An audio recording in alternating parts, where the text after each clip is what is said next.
नमस्कार साथियों, supreme court में हुई सुनवाई का साथ बीएड लीगल टीम विनय प्रताप सिंह के द्वारा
आवाज़ आ रही है?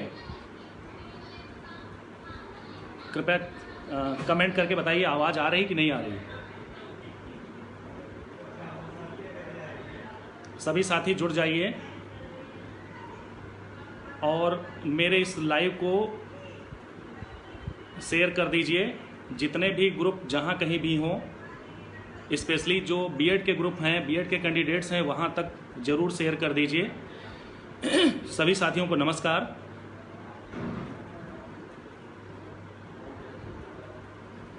जुड़ जाइए सभी लोग।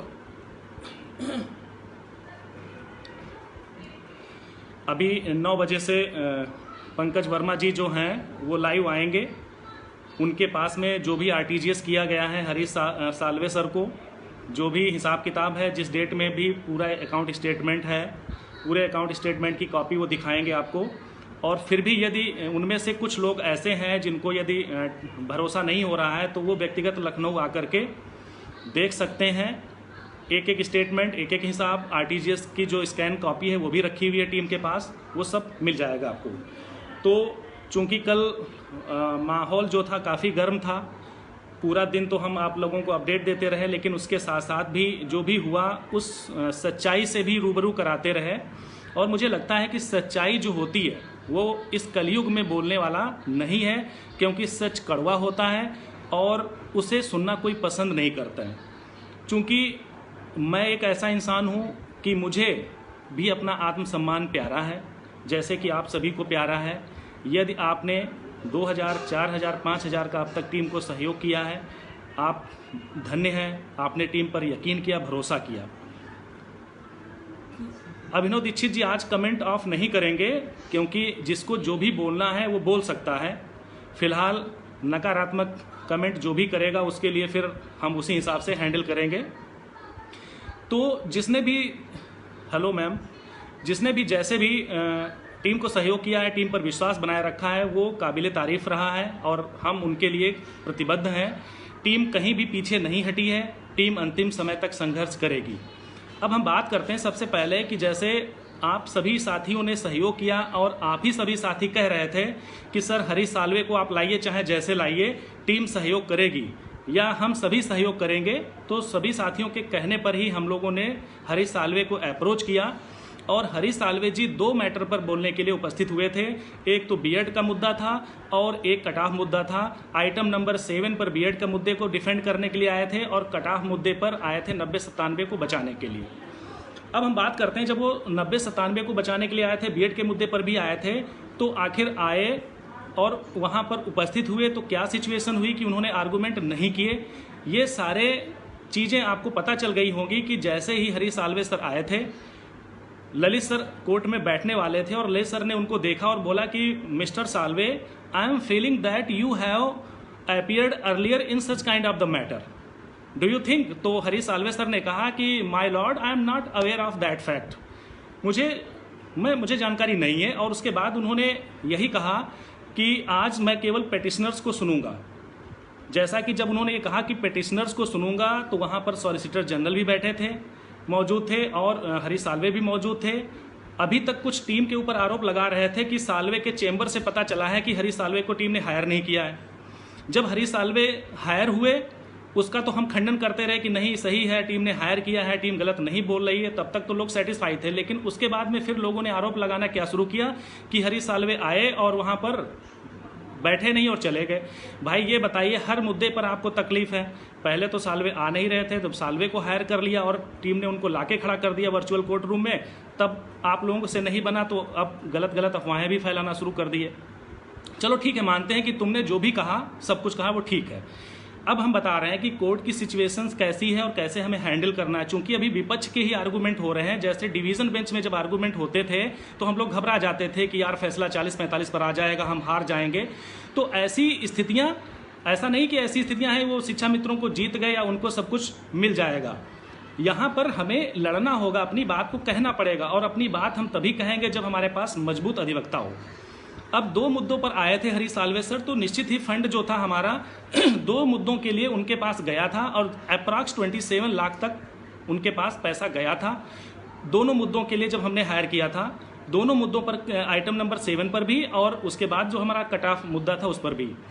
अब हम बात करते हैं, चलो ठीक है, जब ललित सर ने मना कर दिया कि हम आज पेटिशनर्स को सुनेंगे, वो वहाँ बैठे रहे करीब 1-1.5 घंटे तक। फिर उसके बाद में उन्होंने देख लिया, समझ लिया कि अब चांस नहीं मिलेगा आज, तो वो अपना दूसरे केस, चूंकि विश्व प्रसिद्ध अधिवक्ता हैं, उनके अन्य कोर्ट में भी कहीं ना कहीं केसेस लगे होते हैं। पहली चीज़ वो बड़ी बड़ी फर्म का लेते हैं, टाटा, बिरला, अंबानी, ऐसे खानदान, या गोदरेज है, ऐसे परिवार या बड़ी बड़ी इंडस्ट्रीज का वो केस लेते हैं। और हमारे केस में इतनी बड़ी अप्रोच थी तब वो हायर हो पाए थे, वो भी 15 दिन के प्रयास के बाद, जिस दिन टीम ने लिखा था कि प्लान ए सफल हुआ। अब हम बात करते हैं कि चलो ठीक है, उनको ले करके आए, हमने दिखाया आपको कि वो आए हैं। लेकिन भाई साहब ये बताइए, जब कोर्ट सुनने को नहीं कह रही थी और हरीश साल्वे साहब का कहीं दूसरी जगह मैटर लगा है, तो कब तक वो इंतजार करते? और फिर सोचो, हरीश साल्वे ही क्यों बैठते, वहाँ पर और भी तो वकील थे, बीटीसी के भी वकील थे, आखिर उन्होंने क्या कुछ बोला? उनको भी मौका नहीं मिला बोलने का। तो भाई किसी एक वकील के ऊपर आरोप प्रत्यारोप लगाना वो गलत है। अब हम बात करते हैं यहाँ पर कि चूंकि बीएड मुद्दा जो था वो पूरी तरह से सेफ माना। कैसे माना कि जब बेंच खड़ी हो गई और ये बोला कि if you all are agree it will be put up tomorrow 10:30। तो 10:30 का जब टाइम दिया गया तो खड़े होते हुए ललित सर ने मिस्टर पटवालिया से कहा कि mister Patwalia, I am not agree with your opinion regarding the inclusion of BEd candidates in this recruitment because you haven't challenged these BEd candidates in before the single bench. If you have challenged there, the notice should be issued from the single bench and it will be reliable that BEd candidates are included illegally by the state government. So Mr. Patwalia, I am not agree with your opinion. So whatever you have spoken today, whatever you have clarified today, the repeat argument I will not listen from tomorrow. ये बात उनको बोली और डांटा। उसके बाद में फिर उन्होंने क्या कहा कि on the other hand, if there were BTC and BEd candidates only in the examination or in the recruitment, then the cutoff should be so high, there was no problem. But regarding the Shiksha Mitras, it is unfair, it is injustice without because 25 marks of weightage, whatever Shiksha Mitras are getting, that will be useless for them. तो अब यहाँ पर positive और negative, यानी positive हमारे BEd मुद्दे पर बोला और नेगेटिव किस पर बोला था कि सरकार ने जो कट ऑफ बढ़ाया।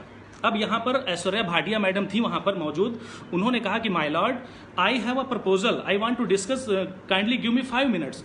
तो उन्होंने कहा कि mister Bhatia, state will be listen for tomorrow, I will give full time and I will listen you tomorrow, kindly come tomorrow at 10:30. First you will speak, then other petitioners will speak. तो Bhatia ma'am जब तक बोलती कि हमारा proposal क्या है, उस पर आर्गुमेंट नहीं हुआ। अब बात करते हैं कि इतना सब कुछ होने के बाद भी अब हम देखते हैं कि सरकार का रोल क्या रहा और सरकार ने प्रपोजल क्या दिया। जैसा कि आपको पता है साथियों कि सरकार ने मॉडिफिकेशन जो फाइल की थी, सरकार सबसे पावरफुल है वहाँ पर और सरकार को ही पहले नहीं सुना कोर्ट ने। तो भाई हम लोग तो एक आम आदमी थे, हम लोग तो थर्ड पार्टी माने जाते हैं, तो हम लोगों को कैसे चांस देती। आपको पता है कि जब डिवीज़न बेंच में हम लोग गए हैं सिंगल बेंच से हारकर, तो कोर्ट ने हमको पहले सुना था और बाद में शिक्षा मित्रों को सुना गया था, और सरकार को पहले सुना, फिर हमको, फिर शिक्षा मित्रों को, क्योंकि सरकार वहाँ पर हारी थी सिंगल बेंच में। यहाँ पर क्या है कि पेटिशनर्स हारे हैं जो शिक्षा मित्र हैं, इसलिए शिक्षा मित्रों के पक्ष को उन्होंने सुना। अब हम बात ये करते हैं माननीय ललित साहब जो इतने जाने माने जज हैं, यार ये बताओ मुझे कि 4 घंटा तुम लगातार आर्गुमेंट सुनते रहे पीएस पटवालिया की, और 4 घंटे के बाद में तुमने ये डिसाइड किया कि the inclusion of BEd was fully satisfied by the government, it was not illegal.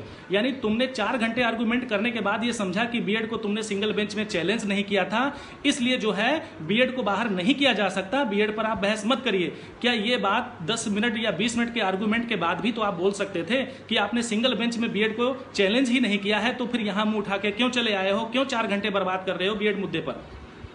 दूसरी चीज यहां पर और कि काइंडली मेरा ये वीडियो जो है हर जगह शेयर कर दीजिएगा जहां तक जाए, क्योंकि बहुत इंपॉर्टेंट मैं बात बता रहा हूं आपको, और भी इंपॉर्टेंट इससे ज्यादा जो है वो बीएड कैंडिडेट के लिए है, सुन लीजिए सभी लोग। दूसरी चीज कि यानी एक जो सबसे बड़ा जज है वो 4 घंटे सुनता है और उसके बाद में खड़ा होता कहता बीएड पे तुमने बहस बेकार की। यानी उस जज को ये देखना चाहिए था कि हम लोग बीएड और बीटीसी जो भी हैं बेरोजगार हैं, हम लोग इतने महंगे महंगे वकीलों को करके लाए हैं, तो क्या हमारे वकीलों को पहले दिन सुनवाई नहीं करा सकती थी कोर्ट? हमारे वकीलों को पहले दिन सुन लेती। सरकार तो खाली बैठी है, उसके पास कोई काम नहीं, उसको दूसरे दिन भी सुन सकती थी। विपक्ष जो है वो नौकरी कर रहा है, 10,000 सैलरी महीने में उठा रहा है, तो क्या शिक्षा मित्रों को बाद में नहीं सुन सकती थी? लेकिन नहीं, क्या जज साहब को ये नहीं पता कि कितने महंगे वकील हैं सुप्रीम कोर्ट के जो हर दिन उपस्थित होने का केवल पैसा लेते हैं? मैं हरीश साल्वे की बात क्यों करूं, वहां पर बहुत से ऐसे भी वकील मौजूद थे जो खाली खलीहर नहीं है जो बैठ करके वहां पर टाइम पास करेंगे। भाई 1,00,000 1.5 लाख वाले वकील करने होते तो हम भी 2-4 वकील की फौज खड़ी कर देते और शांति से बैठे होते 20-25 लाख रुपए अपनी जेब में डाल करके। लेकिन हमने चूंकि हम खुद रिक्रूटमेंट में हैं, इसलिए हमने अपना भी अहित समझा कि यदि हम मजबूती से नहीं लड़ेंगे हमारे साथ कुछ भी हो सकता है वहां पर। अब हम बात करते हैं कि जो हमारे साथी हैं, जितने लोगों ने सहयोग किया था, मैंने बताया कि अचयनित लोग हमसे ज़्यादा जुड़े हैं। अचयनित लोगों की बदौलत ही हम हरीश साल्वे को ला पाए थे, अन्यथा की स्थिति में जो चयनित है वो पैसा देना नहीं चाहता, क्योंकि पैसा देने के लिए दिल होना चाहिए, और जो सिलेक्टेड हैं उनके पास दिल नहीं। वो 2 रुपया तो दे नहीं सकते हैं, 2,000 क्या देंगे वो, और क्या वो कर पाएंगे?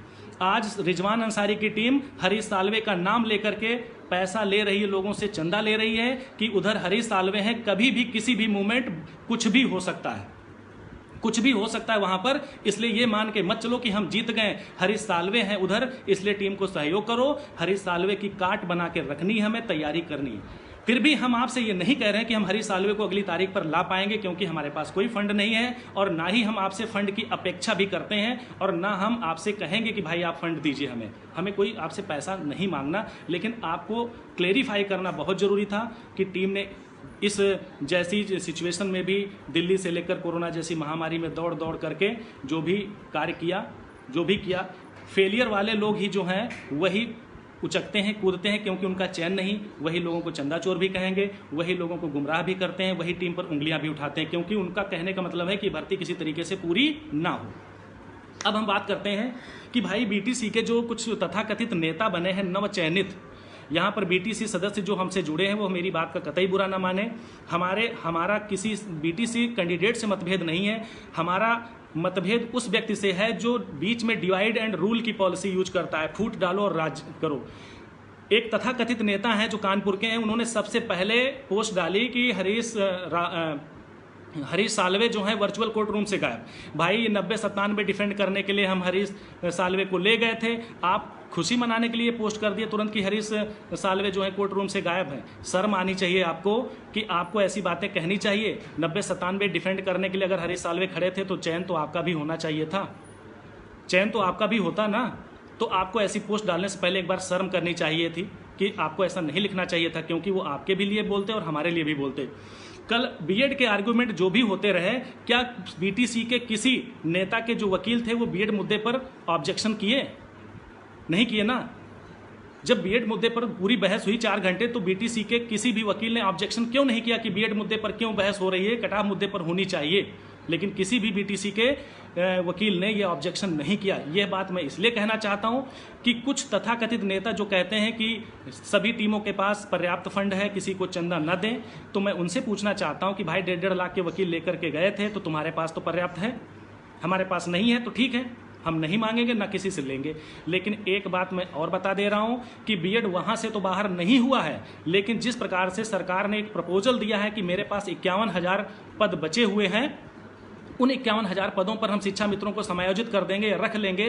तो मैं एक बात बताना चाहता हूं साथियों कि जो भी 51,000 पद बचे हुए हैं सरकार के पास, उनमें से 37,000 अप्रॉक्स जो है वो शिक्षा मित्रों के ही पद हैं जिनको होल्ड किया गया है।